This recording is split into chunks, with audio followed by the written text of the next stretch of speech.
Hello, and welcome to another Color It In video. Today I'm going to show you how to color this cute giraffe. So if you want to color along with me, you can print the giraffe page from my e-coloring book, number 1, which will be linked down below.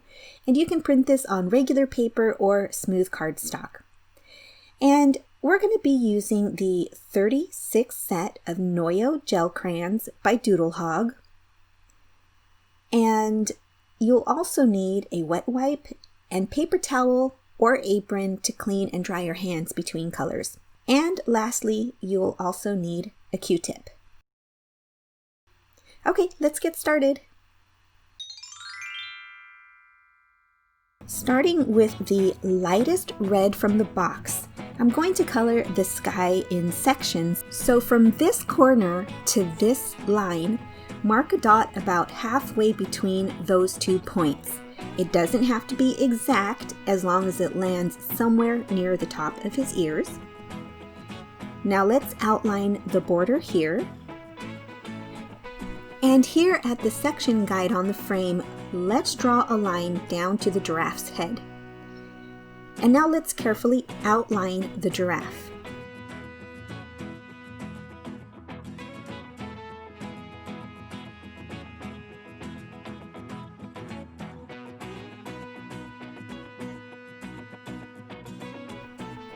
And also outline this border. So before you start coloring, it's a good idea to make your outlines very fat so that you don't accidentally color the giraffe when you're having fun coloring the sky.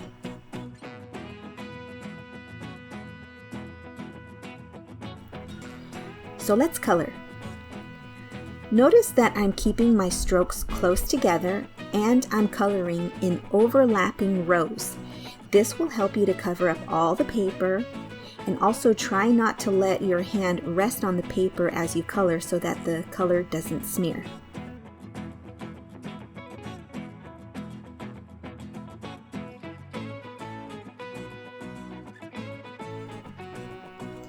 Now we'll switch to the light orange. Here I'm trying to mark the orange about as big as the red is.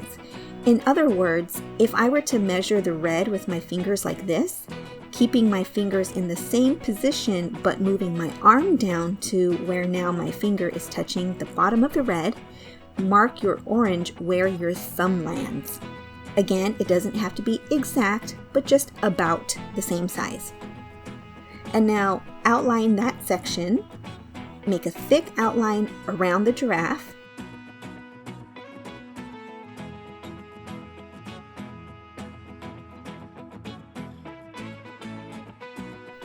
Circle the orange into the red and then color it in.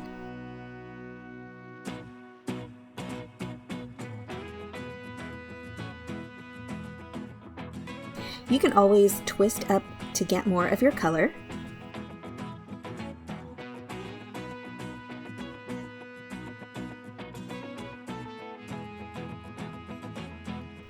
Now we'll switch to the medium yellow.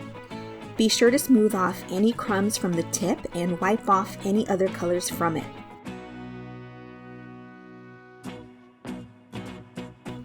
Now outline that section.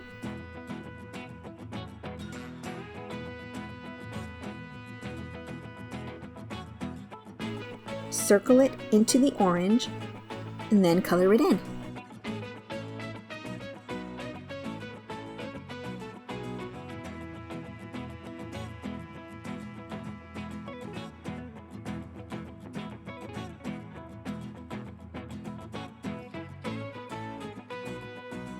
Now hold down the paper and blend from light to dark, meaning start at the bottom and work your way up.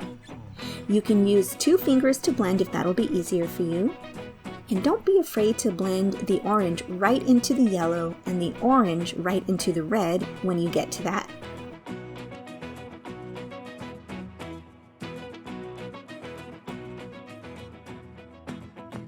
If your colors dried out a little, you can dab your finger on your wet wipe or recolor that area to make it moist again for blending.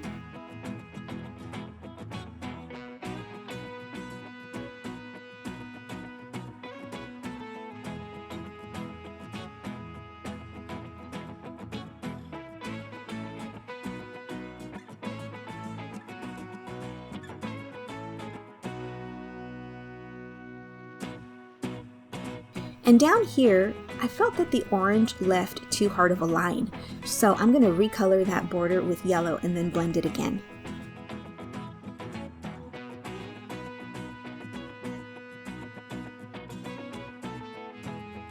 And now let's clean off our hands before moving on. So back to the light red, let's measure out where we ended the red last time and make an imaginary line across until you get to the other side of his head and mark a dot. Now outline that section and then color it in just like we did on the other side. And now that you know the pattern, I'm going to speed this up to save time on the video, but you take your time and pause whenever you need to catch up. For the orange, find where you placed the bottom of it last time and make another imaginary line across to figure out where to place it on the other side of his neck. Then outline and color that section. And now outline and color the yellow.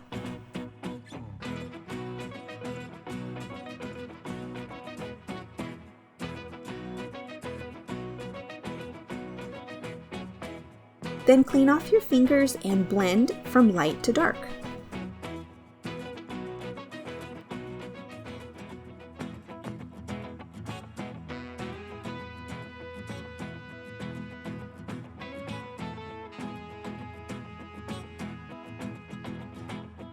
Now clean your fingers once again.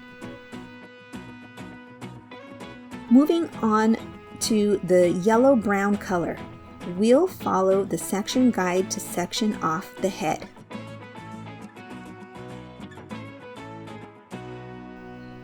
Then outline one side, being careful to go right up against the gray line but not past it. Thicken the outline and then color in that section. You can color right over the eye because it'll show through the color.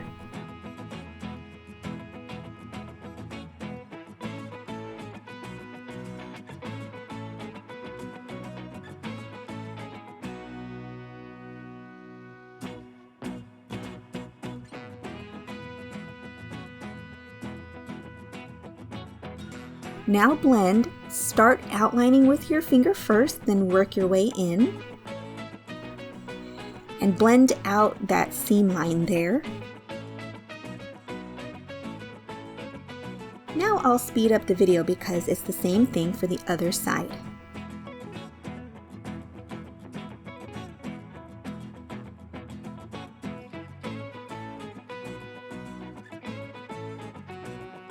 Now outline, color, and blend the neck.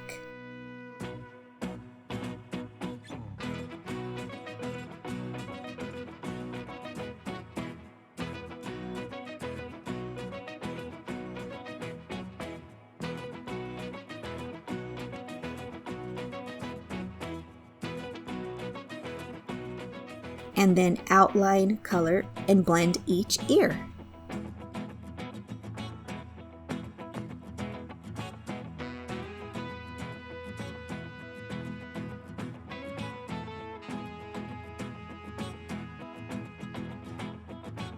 And carefully color his little horns.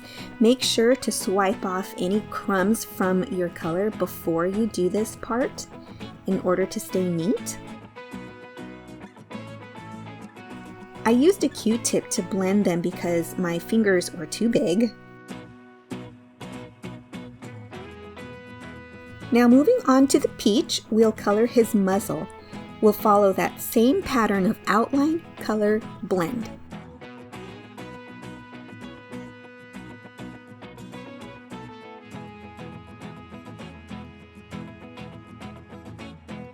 To make sure the giraffe stands out more against the background, we're going to do some outlining with the medium brown. So not the darkest brown in the box, the other one.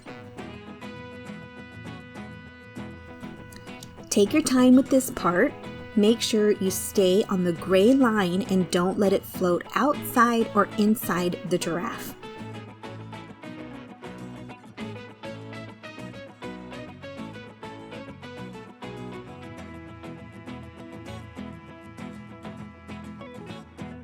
Make sure to smooth off any crumbs from your color when outlining, especially on such a small shape such as these horns. And while we're here, let's color the little tops of his horns too. And only lightly pat it to blend it.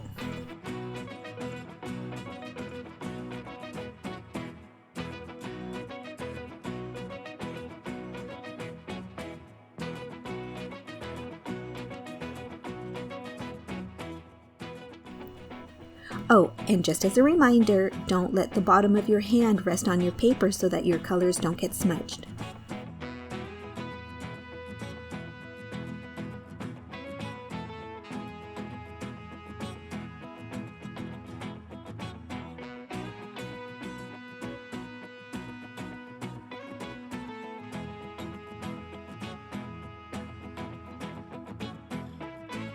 Because some crumbs formed on my outline, I'm going in now with a Q-tip to carefully smooth the lines out. You could also use your pinky very lightly.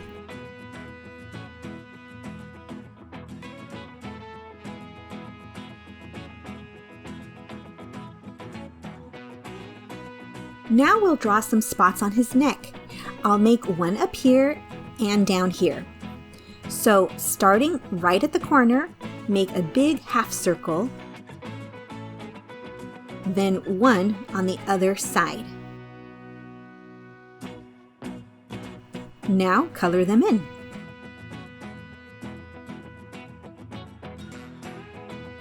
I decided to also add spots on his ears.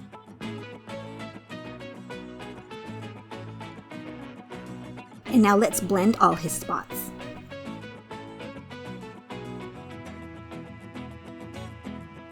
Now smooth off any crumbs from the brown and we'll add some birds in the sky. Think of the letter V, but wide and curvy. Make them in different directions and different sizes, but don't overcrowd the sky.